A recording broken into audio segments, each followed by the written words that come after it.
सुंदरवन जंगल में बहुत सारे पशु पक्षी मिलजुल कर रहा करते थे। उसी जंगल में लाडो नाम की चिड़िया अपने 2 बच्चों के साथ रहती थी। लाडो बहुत मेहनती और दयालु चिड़िया थी।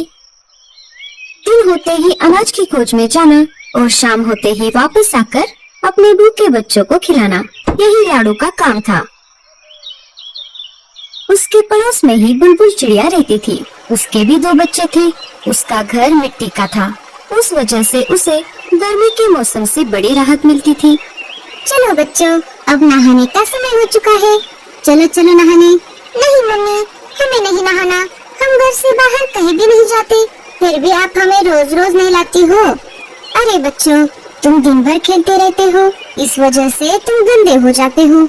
अगर रोज नहीं नहाओगे तो तुम्हारे पंखों से बदबू आने लगेगी। बुलबुल के बच्चों को नहाना पसंद नहीं था, फिर भी बुलबुल उनको जबरदस्ती से नहलाती थी। बुलबुल ने अपने बच्चों को नहलाया और उनको घर के ऊपर सूखने के लिए बाहर खड़ा कर दिया। चलो, अब मेरे काम का समय शुरू हो जाएगा। जंगल के पंछी एक एक करके मेरे स्विमिंग पूल में नहाने आएंगे। बुलबुल बहन, क्या मैं मेरे बच्चों को नहलाऊं? हाँ हाँ, क्यों नहीं, पर तुम्हें पता है ना, एक बच्चे को एक बेरी। हाँ हाँ, मुझे मालूम है। ये लो 2 बेरियां। रानू भी अपने बच्चों को नहलाने लगी। एक एक करके जंगल के सारे पंछियों ने अपने अपने बच्चों को नहलाया। लाडो भी अपने बच्चों को नहलाना चाहती थी। वो बुलबुल के पास चली आती है। बोलो लाडो, क्या काम है? बुलबुल बहन, मुझे भी मेरे बच्चों को नहलाना है। हाँ हाँ, क्यों नहीं, लाओ फिर 2 बेरियां। अभी तो मेरे पास बेरियां नहीं है बहन, जब मैं पहाड़ी इलाकों में जाऊंगी तब बेरियां लेकर आऊंगी और तुम्हें दे दूंगी। नहीं नहीं, ऐसा नहीं चलेगा।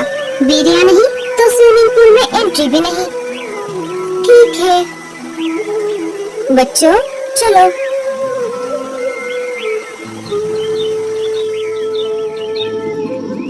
माँ, हमें भी बुलबुल आंटी के स्विमिंग पूल में नहाना है। लाडो ने बच्चों को समझाते हुए कहा। नहीं बच्चों, हम नहाने के लिए नदी में जाएंगे, वहाँ का पानी साफ सुथरा है। लाडो अपने बच्चों को स्विमिंग पूल में नहलाना चाहती थी। बेचारी लाडो कर भी क्या सकती थी। बेरियों का पेड़ ऊंचे पहाड़ी पर था और लाडो अपने बच्चों को अकेला घर पर छोड़कर उतनी दूर नहीं जाना चाहती थी। वो अपने बच्चों को लेकर नदी पर आ जाती है और एक एक करके उनको नदी के पानी में नहलाती है।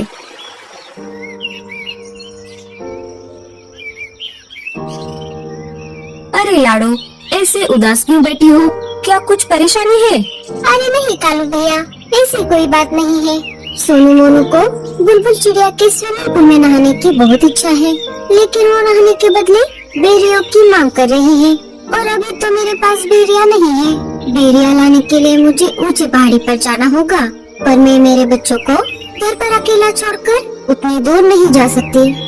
बस इतनी सी बात, मैं हूँ ना, मैं पहाड़ी इलाकों में जाकर बेरिया ले आऊँगा। बड़े आए जाने वाले। क्यों जी, आपके पास कोई दूसरा काम नहीं है क्या?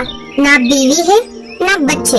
आप एक काम करो, सारे पंछियों के काम फोकट में करो। अरे गोरी, मैं तो ऐसे ही कह रहा था।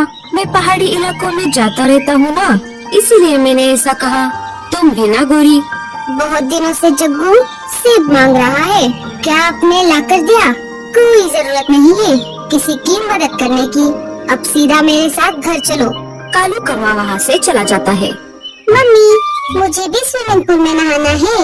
अरे जग्गू, तुझे नहाने की कोई जरूरत नहीं है, तू तो वैसे भी साफ सुथरा है। लाडो उदास बैठी थी कि तभी वहाँ पर भूरा कौवा आ जाता है। भूरे ने सारी बात सुन ली थी। लाडो, तुम परेशान क्यों होती हो?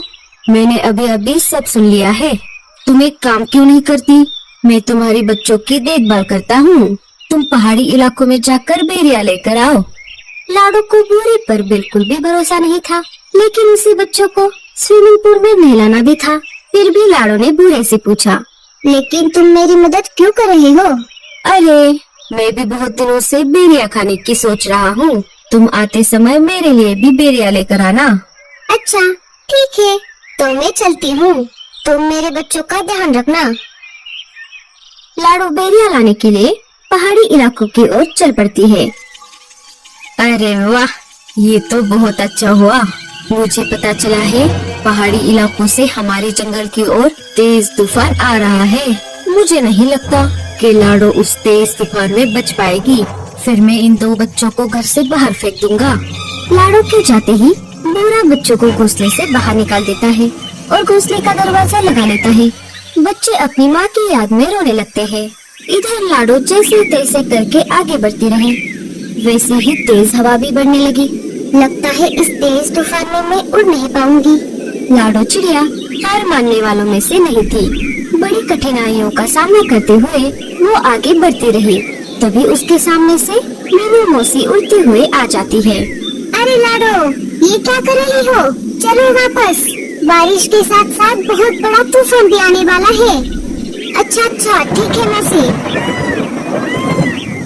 वो दोनों वापस जंगल में आ जाती है। लाडो, बहुत तेज बारिश शुरू हो गई है। तुम एक काम करो, बारिश रुकने तक मेरे घर में रुक जाओ। बारिश थमते ही चली जाना। दोनों मीनू मौसी के घोंसले के अंदर चली जाती है। बारिश अपने जोरों पर थी। मेरे बच्चे ठीक तो होंगे ना? इधर बेचारे बच्चे तेज बारिश में भीग रहे थे। वो दोनों एक पेड़ की डाली पर बैठ जाते हैं, जहाँ पर कम बारिश का पानी आ रहा था। तभी उनको उस पेड़ के तने से आवाज आती है, बच्चों इधर आओ। बच्चे अंदर चले जाते हैं। इधर पूरा कौवा मजे में घोड़े बेचकर सो रहा था। तभी एक तेज हवा का झोंका आ जाता है और बूढ़े कौवे का घोंसला पानी में गिर जाता है। बूढ़ा घर का दरवाजा खोल नहीं पाता और वो डूब जाता है। थोड़ी देर बाद बारिश कम हो जाती है। लाडो वापस अपने बच्चों को देखने उसके घोंसले की तरफ आ जाती है और देखती है तो क्या, उसका घोंसला तो वहाँ पर नहीं था। वो सब तरफ खोज करने लगती है। तभी उसे बुलबुल चिड़िया मिट्टी में दबी हुई दिखाई देती है। लाडो, लाडो, मुझे बचाओ। मेरा मिट्टी का घर बारिश में गल गया और मैं मिट्टी में धंस गई। अपनी जान की परवाह न करते हुए लाडो बुलबुल चिड़िया को गीली मिट्टी से बाहर निकालती है। लाडो, मुझे माफ कर दो। मैंने तुम्हारे साथ बहुत बुरा बर्ताव किया। लाडो बुलबुल को कुछ न बोलते हुए अपने बच्चों को खोजने लगी। तभी पेड़ के तने से बच्चे बाहर आ गए और अपनी माँ को पुकारने लगे। माँ, माँ, हम यहाँ पर हैं। लाडो अपने बच्चों को देखकर बहुत खुश हो गई। अरे मेरे बच्चों, तुम कहाँ पर गए थे? माँ, आपके जाते ही उस बूढ़े अंकल ने हमें घर से बाहर निकाला था और हम यहाँ पर आ गए थे। हमें इन बूढ़ी दादी ने बचाया। माँ जी, आपका बहुत बहुत धन्यवाद। अगर आप मेरे बच्चों को आसरा न देती तो मेरे बच्चे इस तेज बारिश को सह नहीं पाते। कुछ दिन गुजर जाते हैं। फिर एक दिन सारे पंछी मिलकर जंगल के बीचों बीच खुले मैदान में एक बड़ा सा स्विमिंग पूल बना देते हैं, जिसमें वो रोज नहाने लगते हैं। दोस्तों, आपको स्विमिंग पूल में नहाना अच्छा लगता है या नदी में? हमें कमेंट्स में जरूर बताना और स्टोरी अच्छी लगे तो लाइक, शेयर और सब्सक्राइब जरूर करना।